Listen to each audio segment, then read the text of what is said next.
For 500 years, we have known that the Earth is a sphere.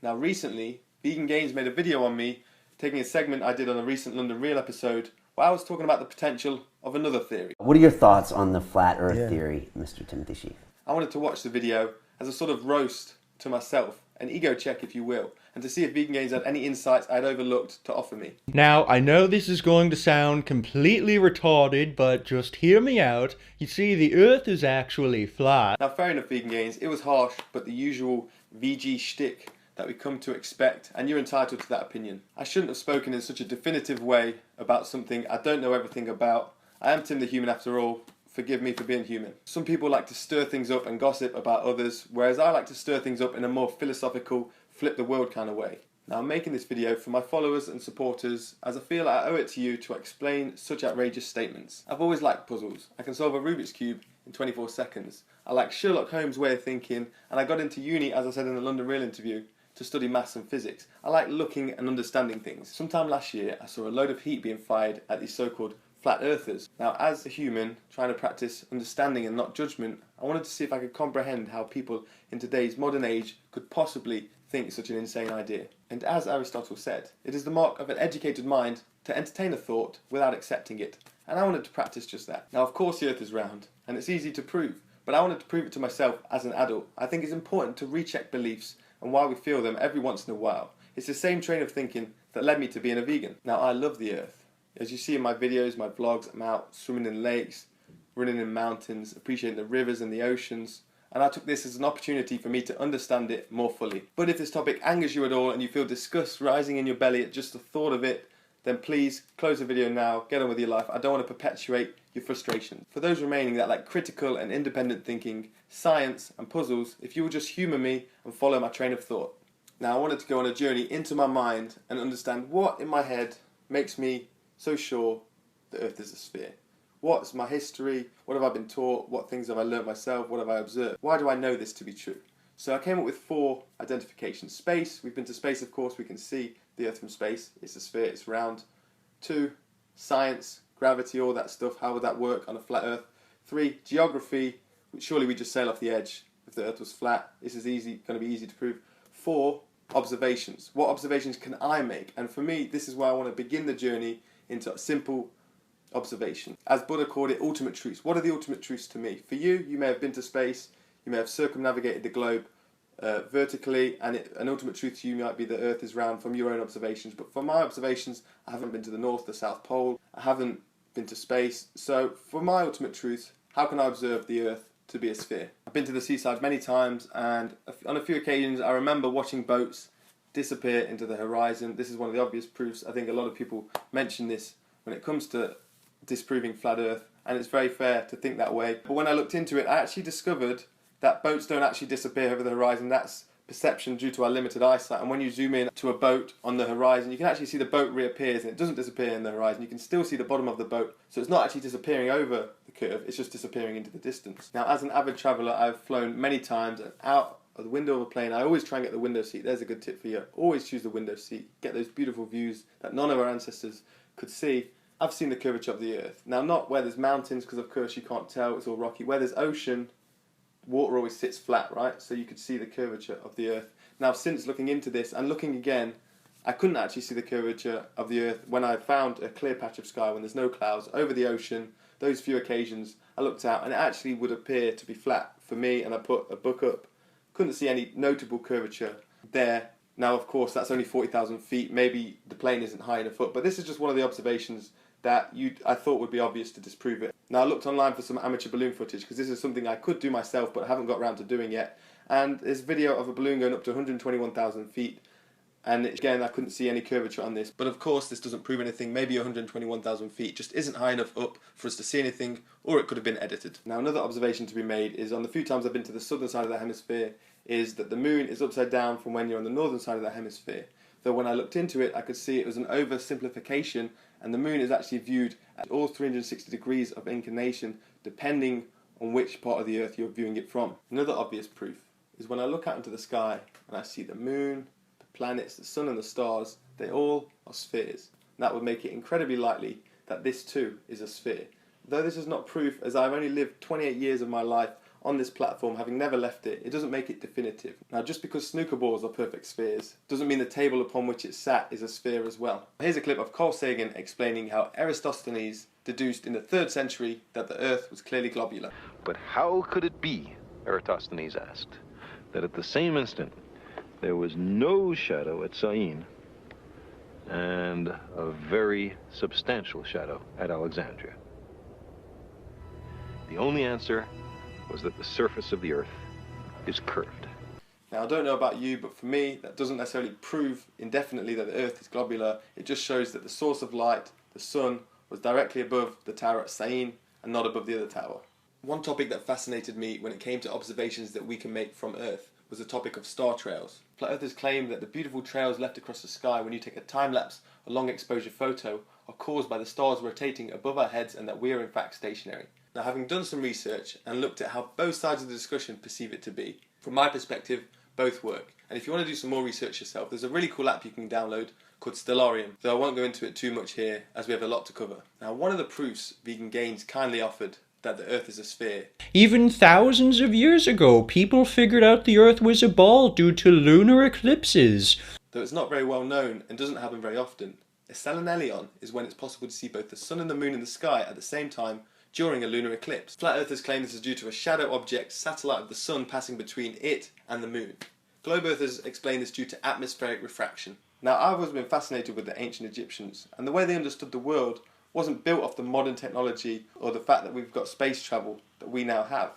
They made everything about the world and the Earth off observations they could make from the Earth. And them, along with the Ayurvedic complete cosmology, was based off a flat Earth geocentric model. So for them, it lined up. From this bit of research, along with a whole list of other things that I won't go into now, I've deduced that at least from my perspective, for me, in Ultimate Truths, I cannot prove the Earth to be spherical or flat. So I'm going to move on to stage 2, and that's geography. Now, geography was one of the big proofs for me that the Earth is clearly a sphere. Surely Christopher Columbus, when sailing to America, risked himself. He could have missed America and gone right off the edge if that's the way they think it was. Now, as I said in the beginning, I want to be understanding and try and comprehend the way they could possibly see the world and get into the mindset. They see the North Pole at the very centre of the world, and that the South Pole is actually a giant 360-degree ring of ice on the outside. Just like that in Game of Thrones, keeping everything in and stopping sailors sailing right off the edge.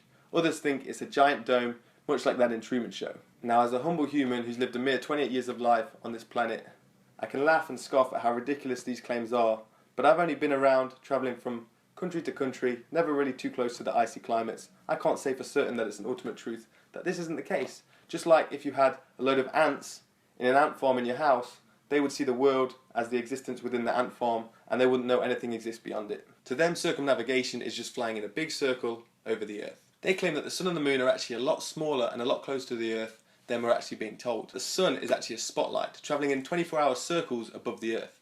And that sunset is when the sun just disappears into the horizon so far that it's no longer visible. And that the moon is actually on a 25-hour cycle above the Earth. And what explains the moon phases is its relation to the sun, as they both travel about in the sky on the 24 and 25-hour cycles. We all know that seasons are created by the tilt of the Earth's axis as it rotates around the sun. For flat earthers though, the seasons are created on their model by the sun rotating down and out around the southern hemidisk above Australia, and that's when they get summer. And then for us, it spirals above and up. That's when we have the summer in the northern hemisphere. Sounds crazy, I know, but in a weird way, it seems kind of beautiful. I woke up one morning with the image of a compass in my head. Now, when I looked into it and how the flat earthers explain the north and south poles, it was actually quite simple, and that they believe the Earth is just a giant ring magnet, with the north being the centre and the southern pole being everything on the outer circumference. Just like the ring magnets you find in your speakers. According to the Pythagorean theorem, that's a tongue twister. Try and say that one. Okay. States that the curvature of the Earth is 8 inches per mile squared. But occasionally you get freaks of nature like this, where you can see Toronto from Niagara-on-the-Lake, which is 31 miles away, Chicago from Union Pier, 43 miles away, and Oahu from Kauai, which is 73 miles from coast to coast. This is how the news explains such incidents. And what you're seeing here is a mirage. So Joshua was on the Lake Michigan shore. He was looking towards the west, and Chicago's beyond the horizon, should not be able to see it. However, with the right conditions, we have an inversion. We have cold air near the cold lake water and some relatively warmer air above it. This will bend the image of that skyline back towards the viewer. And so typically we would not be able to see this. This image would be viewable from much, much higher in the sky, up in space. Science, of course, has no problem proving the Earth to be a sphere.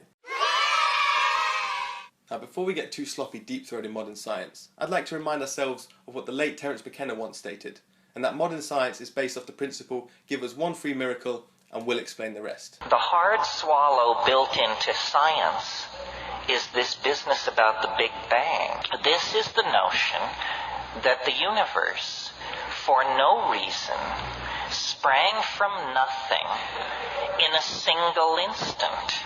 Notice that it is not possible to conceive of something more unlikely or less likely to be believed. I mean, I defy anyone. It's just the limit case for unlikelihood that the universe would spring from nothing in a single instant for no reason. The Big Bang Theory that was built on Einstein's work and his theory of relativity. I think one of the most obvious scientific proofs debunking the flat Earth, as Vegan Gains so kindly pointed out. I think before you start jumping off of rooftops, you should know a thing or two about gravity. Gravity is the glue that holds our solar system together. Gravity pulls on the planets and keeps them in orbit, the same way this rope pulls on this ball. Now, when it comes to gravity, I think it's a bit more complex than a guy spinning a ball on a string. Bill Nye, though. This reminded me of a TED talk I had seen from Rupert Sheldrake, in which he talked about the 10 dogmas of science, and gravity being one of them, in which Big G, or 9.80665 meters per second squared, as we know it in physics, isn't actually a constant and has been known to differ up to 1.3% depending on time and location. So, well, what if it's really changing? I mean, perhaps it is really changing. And then I looked at how they do it. What happens is they measure it in different labs, they get different values on different days, and then they average them. And then other labs around the world do the same, and they come out usually with a rather different average. And then the International Committee on Metrology meets every 10 years or so and average the ones from labs around the world to come up with the value of Big G. Universe Today is one of the biggest space and astronomy websites on the internet, and this is what they had to say about gravity. Gravity still remains one of the biggest mysteries of physics, and the biggest obstacle to a universal theory that defines the functions of every interaction in the universe accurately. It's important to note that gravity was also built off of Einstein's work and his theory of relativity. The theory of relativity that is taught today, even though many scientists strongly disagree with its validity. Here is what Wal Thornhill from one of my favourite YouTube science channels, the Thunderbolts Project, had to say about it. His iconoclastic papers on relativity would not pass peer review today. In real science, cause and effect cannot be divorced. Ironically, Einstein's postulates stand in the way of understanding gravity, light, and quantum interactions in simple classical terms. In this era of peer censorship, it stifles debate and dissent, which is essential for the advancement of science. It accentuates confirmatory bias. It can halt progress. That's the situation in the 21st century as scientists celebrate 100 years of Einstein's theory of relativity. The simple fact is that his theories make no physical sense. Looking back on his life at age 70, Einstein gave a clear evaluation of what he believed to be his accomplishments in a personal letter to Professor Solovine, dated 28th of March 1949, and made public many years after his passing. You can imagine that I look back on my life's work with calm satisfaction, but from nearby, it looks quite different. There is not a single concept of which I am convinced that will stand firm, and I feel uncertain whether I am in general on the right track. Now, a man who was alive at the time of Einstein was Nikola Tesla. And when they asked Einstein, how does it feel to be the smartest man alive?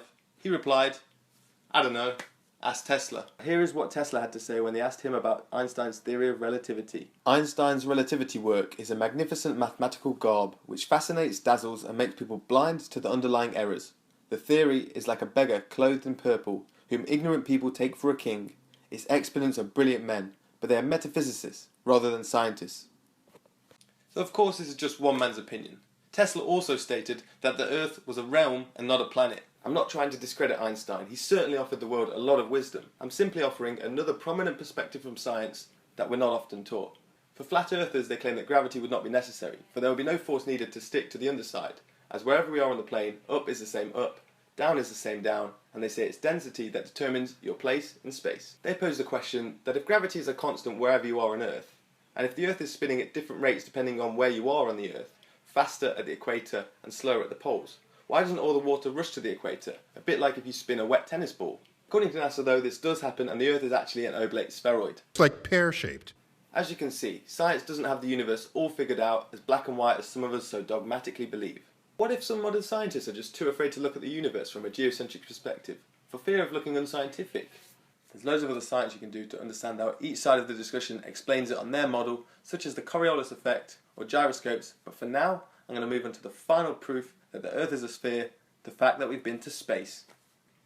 Space, or more accurately NASA, was the main topic of conversation when talking about this theory with Brian Rose on the London Real episode. Now once again, forgive me, I want to apologise for my self-assuredness on the matter. I wanted to play devil's advocate and just have some fun. Now in my mind, as Tim the Human, the only person's psyche I can try and understand, this certainty that the Earth is a sphere, what's built this up in my head, what are the building blocks that have created this in my head? One of the biggest blocks in there was an image I'd seen years ago and seen many times since, and you've probably seen it many times since, but I always remember the name of it very clearly. Blue marble. This beautiful blue marble. That's where we are, on that beautiful blue marble. Now in my research, tracking down where this image came from NASA, and it actually came from a guy working for NASA, Robert Simone. Here's a snippet from an interview with the guy that created blue marble. Simon's job is... It's primarily taking data and making pictures out of it. That's what this is, a composite of data sets from several different instruments translated into a picture. Up until that point, there was no realistic color map of the globe anywhere. Where it was low, I colored it dark blue because they're low mostly in mid-oceans. And then where it was a little bit higher, it was like a little bit brighter green. Then add the clouds back in. There's a small problem with it because there's a very slight gap in between each orbit. So some of those are painted on. It is photoshopped, but it's has to be. Then there was another layer to sort of simulate the atmosphere. And then there's this little bright spot. It's called the specular highlight. So it's the reflection of sunlight off of water. Those are the pieces, but you can't just slap them all together. It just didn't look realistic. It looks kind of flat, or the clouds are sort of too see-through. So I just hit Command Z a lot. There's artistry to creating the world. Interestingly, he says here, the last time anyone took a photograph from above low Earth orbit that showed an entire hemisphere was in 1972 during Apollo 17. By 2002, we finally had enough data to make a snapshot of the entire Earth, so we did. The hard part was creating a flat map of the Earth's surface with the 4 months of satellite data. Now I don't know about you, but I find that fascinating to discover that it seems as though we've never actually seen a full, complete image of Earth from space that wasn't stitched together. I guess this explains why it doesn't look pear-shaped. Flat Earthers posed a question to NASA that if the Earth is rotating around the Sun at 67,000 miles per hour, while spiralling around the outer arm of the Milky Way at 500,000 miles an hour, while shooting through the universe at 670 million miles per hour, why do we see the same star trails and star patterns night after night? Now this is simply debunked by the fact that we are just so far away we can't tell the difference. I always find it interesting that there's potentially millions of satellites whizzing around in outer orbit above our heads on some crazy, incredible flight path, not crashing into each other. It is estimated that a single satellite launch can range in cost from a low of about $50 million to a high of about $400 million. Though the Flat Earthers believe that on the Flat Earth model there is no curvature to go around, so satellites would not be necessary. You could do all the sending and receiving of data and triangulating simply with tower masts. Perhaps that explains why I can never get signal in the mountains. Now of course there is the International Space Station, whizzing around above our heads at 17,000 miles per hour. This actually is a feed, supposedly a HD feed from them. I know that would imply some crazy conspiracy, and I'm not trying to do that. I'm just trying to look at evidence objectively, and at the end of the day, it's still just a 2D image on my computer screen. And from my perspective, the only difference with these 2D images and that from the likes of Interstellar and Gravity is the lack of action. Now, of course, we've been to the moon, the legendary Neil Armstrong being the first man to do so in 1969, though we haven't been back since 1972. Now, if you're interested, you can check out the post-flight press conference with him and the rest of his Apollo 11 team just after they got back to Earth, talking about their experience.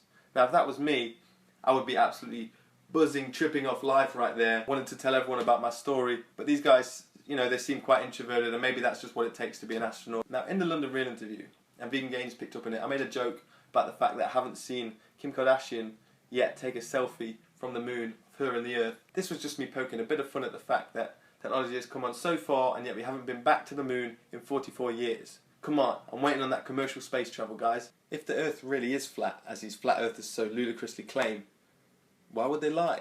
Surely that would mean a conspiracy of thousands, if not millions of people in on it. One of the points they make is that NASA gets about $18 billion of taxpayers' money, or 0.5% of the United States federal budget each year. Maybe the wild idea that NASA is lying and the Earth is actually flat is simply born out of frustration. Having visited places like downtown LA and New York City and seen the disparity between the rich and the poor and the way the homeless are treated, I share those same grievances. That's a lot of effort and resources that I personally feel will be much better spent taking care of the suffering people and planet right below our noses. Do I believe the earth to be round or flat? Truth is, it doesn't matter. What makes a difference in this world is how I act on my beliefs. To most, believing that we came from a big bang and now we're on a pressurized ball spinning at 1,000 miles an hour next to the vacuum that is infinite space makes them want to cherish every second and value those they share it with.